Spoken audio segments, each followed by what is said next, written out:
கரும்பின் கொள்முதல் விலையை நிர்ணயம் செய்யும் உரிமை யாரிடம் உள்ளது அப்படின்னு ஒரு முக்கியமான வினா.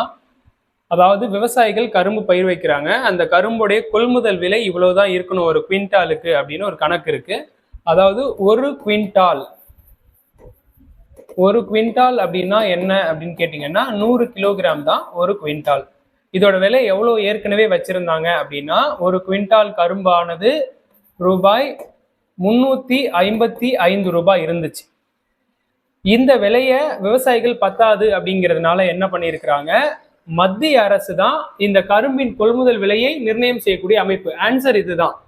ஆனா அதை எவ்வளவு ரூபாய்க்கு அதிகமா நம்ம வாங்கலாம் அப்படின்னு பரிந்துரைக்கிறது யாருன்னு கேட்டிருந்தாங்கன்னா இந்த இடத்துல கரும்பின் கொள்முதல் விலையை நிர்ணயம் செய்யும் அமைப்பு அப்படின்னு வந்திருக்கு. அதனால இதுக்கான ஆன்சர் மத்திய அரசு. ஒருவேளை இங்க இந்த கரும்பின் கொள்முதல் விலையை பரிந்துரை செய்யும் அமைப்பு அப்படின்னு கேட்டிருந்தாங்கன்னு வச்சுக்கோங்களேன், அதுக்கு வேளாண் செலவினங்கள் மற்றும் விலைகள் ஆணையம் தான் பரிந்துரை செய்வாங்க. இவங்க எவ்வளவு ரூபாய் ஏத்தலாம் அப்படின்னு பரிந்துரை செஞ்சாங்க அப்படின்னா ஒரு குவிண்டாலுக்கு ரூபாய் 10 ஏத்தலாம் அப்படின்னு சொன்னாங்க.